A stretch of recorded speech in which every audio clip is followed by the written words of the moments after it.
Now, of course, the FBI was caught in other incompetence and I don't know if it's malfeasance yet, but incompetence in not acting on tips that were given to the agency, specifically on the Parkland mass shooter.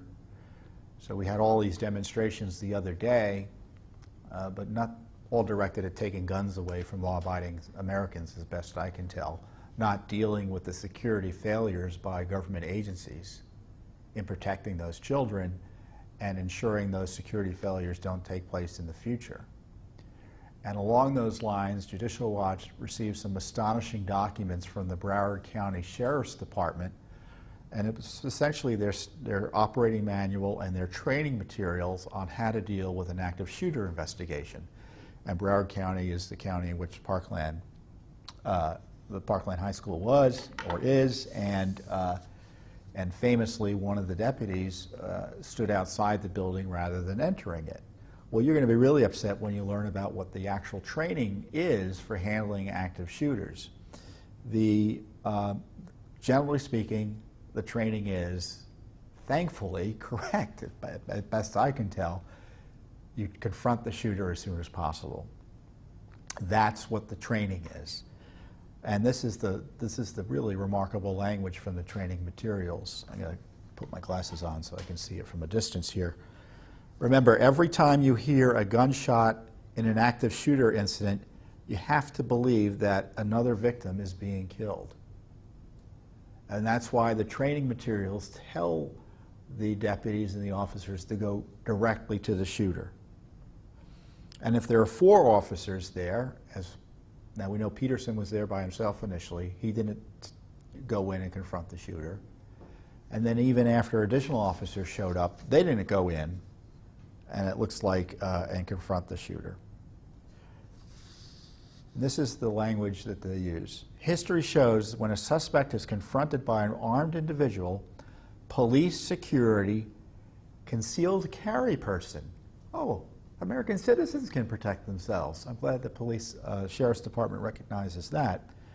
They either shoot it out with the person or kill themselves. So just think about that.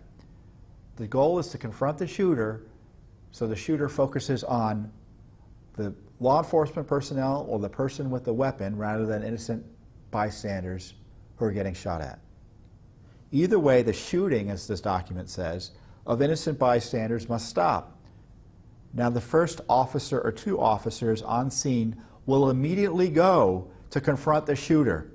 Military tactics work well in this situation. The 2-man bounding overwatch is our response. I can guess what bounding overwatch is, but my guess is it's a technique for 2 individuals to enter a situation where they may be confronted by an armed person. During Columbine, the response to an ongoing shooting situation was to contain the suspect. After Columbine, the International Chiefs of Police addressed the problem with the response and came up with the quad or diamond formation. So this is the formation that 4 officers are supposed to use. With the quad, the first 4 officers to respond entered the building with coverage in all directions. This was critical to address the concerns of officers who previously would not enter and just wait for SWAT. So if you're there by yourself or there weren't 2 officers, the goal was to save lives and get there quickly. And if there were 4 of you, they developed techniques that could get you in there more safely as law enforcement personnel without having to wait for SWAT. And this is the kicker of the whole piece again, and it's worth emphasizing. If you are on scene or in the area and hear gunshots, you should immediately assess what you have and prepare to respond. Remember, every time you hear a gunshot in an active shooter incident, you have to believe another victim is being killed. Now, I read these documents and I was pretty upset by them, knowing what happened in Parkland. Because either this training was not given to everyone, or the training was not followed through by the deputy or deputies on the scene.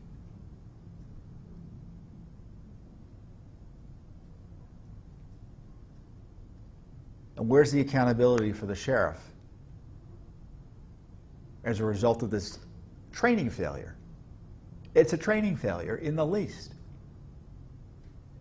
I mean, the deputy was essentially forced out. He resigned in disgrace.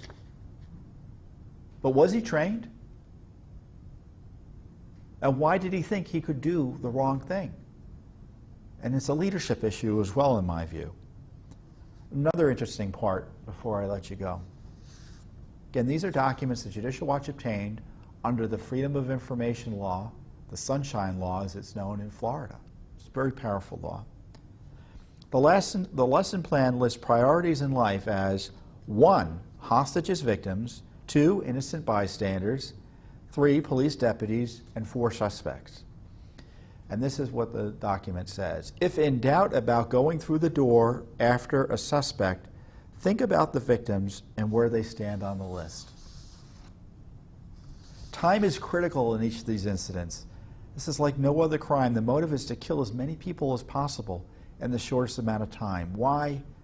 Because the bad guys know we are coming. Where in the discussions about gun control that the anti-Second Amendment types are using, or they're using Parkland to promote gun control, what does this have to do with the documents I just read to you? I tell you, I mean, I was upset that obviously you read these documents and obviously that was not the deputies on the scene, or the initial deputy did not follow up as appropriate and go in and protect and protect those students and personnel there in the school and confront that shooter. But I was pleased to see that at least the training materials make a lot of sense. They make a lot of sense. And this is what I would do if I were you. I'd go to Judicial Watch's website, get this press release, and share it with your elected officials and tell them this is what we need to be focusing on. Because the gun control debate is politics. It doesn't have much to do with public safety. I mean, those of you who follow Second Amendment issues understand that. I'm not going to get into the nitty-gritty on that. They're not talking about this. Are law enforcement personnel trained adequately?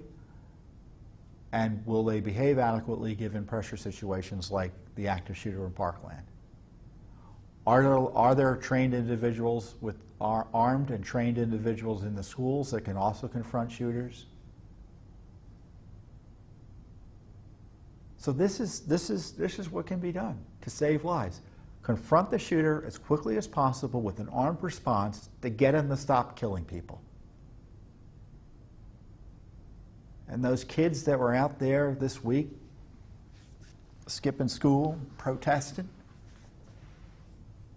being used by these leftist politicians to promote irrelevant gun measures, those kids aren't going to be made more safe by the policies the leftists were using them to promote. This is the discussion that would ensure their safety.